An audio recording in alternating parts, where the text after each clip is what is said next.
क्या आपको लगता है कि जो आप सोचते हैं मन में वो सिर्फ आप तक ही रहता है? नहीं, आप कब और कैसे उसे अपने एक्शन रिएक्शन के द्वारा दूसरों पर जाहिर कर देते हैं, आपको पता भी नहीं चलता है। नया नजरिया वन से आपका शुभचिंतक मैं हूँ पवन, आपको इसी पर आधारित एक राज्य और एक राजा की कहानी सुनाता हूँ। वो राजा जो बड़ा ही दयालु माना जाता था, प्रजा के हित में सोचने वाला राजा माना जाता था। एक दिन राजा अपने राज्य के भ्रमण पर निकले। हाथी पर राजा जी भ्रमण कर रहे थे। सब कुछ ठीक चल रहा था, लेकिन अचानक से एक चंदन की लकड़ी के दुकान के सामने से निकले राजा। पता नहीं क्या हुआ, राजा रुके और अपने मंत्री से कहे कि इस दुकान के मालिक को फांसी पर चढ़ा दो। मंत्री ने कहा, अरे ये क्या हुआ, क्या किया है उसने? राजा जी बोले, कुछ नहीं, बस पता नहीं क्यों, बस तुम इसे फांसी पर चढ़ा दो। मंत्री को बड़ा आश्चर्य हुआ कि राजा जी ने पहले तो ऐसा कभी नहीं कहा था। कई बार मंत्री ने राजा जी से कारण पूछा, परंतु राजा जी ने कोई उत्तर नहीं दिए। इस बात से चिंतित मंत्री अगले दिन भेष बदलकर उस लकड़ी के दुकान वाले के यहाँ पहुँचा और यूं ही बातचीत करने लगा।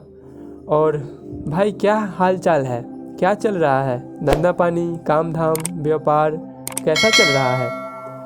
तब उस आदमी ने कहा, भाई मैं चंदन की लकड़ियों का व्यापारी हूँ, मगर बड़ा दुखी हूँ। लोग मेरी दुकान पर आते हैं, चंदन की लकड़ियों को देखते हैं, सूंघते हैं, खुशबू लेते हैं, इसकी क्वालिटी की, गुणवत्ता की बहुत तारीफ भी करते हैं, लेकिन खरीदता कोई नहीं है। इतना परेशान हो गया हूँ कि अब घर चलाना भी मुश्किल हो गया है। अब तो एक ही रास्ता है मेरा उद्धार होने का। तो मंत्री ने पूछा, क्या रास्ता है? तो चंदन की लकड़ियों का व्यापारी बोला, मैं सोच रहा हूँ कि जिस दिन ये राजा मरेगा ना, उस दिन मेरे यहाँ पर ढेर सारे चंदन की लकड़ियों की बिक्री होगी, क्योंकि इनकी अंत्येष्टि तो चंदन की लकड़ियों से ही होगी और आसपास चंदन की लकड़ियों का मैं इकलौता व्यापारी हूँ। मैं तो ये समझ चुका हूँ कि मेरा दिन उसी दिन बदलेगा जिस दिन ये राजा मर जाएगा। अब मंत्री को पूरी बात समझ में आ गई थी कि क्यों राजा जी ने अचानक इस दुकान के सामने खड़े होकर कहा कि इसे फांसी पर चढ़ा दो। इसके मन में राजा को लेकर जो निगेटिव थॉट, जो नकारात्मक विचार है, उसकी तरंगे राजा तक पहुंची, जिसके कारण राजा के मन में इसके प्रति निगेटिविटी आई।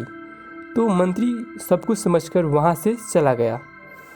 कुछ सोचकर कुछ दिनों बाद रूप बदलकर अपनी पहचान बताए बिना और पिछली मुलाकात के बारे में भी बताए बिना बस आया और कुछ चंदन की बेहतरीन लकड़ियाँ खरीदने की इच्छा जाहिर की।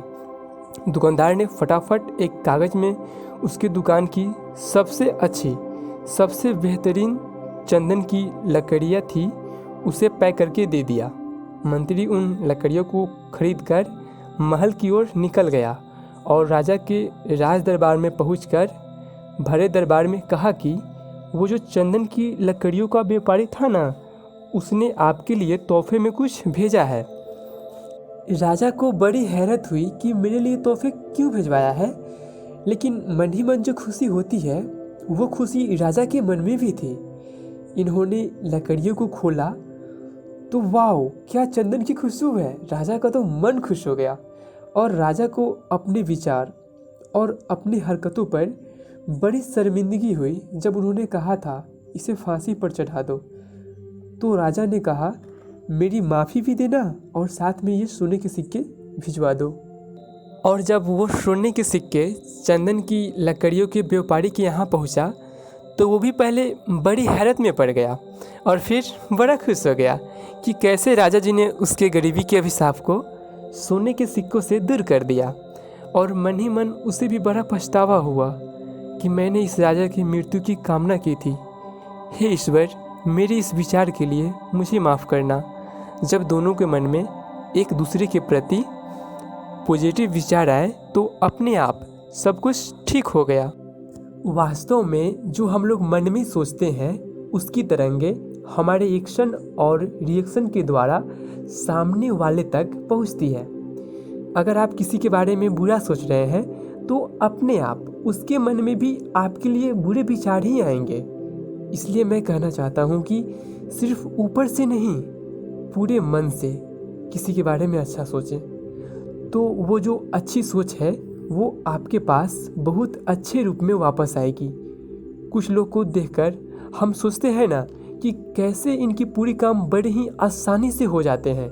ये जहाँ जाते हैं इनकी जलवा ही अलग होती है, क्योंकि उनके मन में सबके लिए बहुत ही पॉजिटिव, बहुत सुंदर विचार होते हैं जो उनके पास लौटकर वापस आते हैं रिएक्शन के रूप में।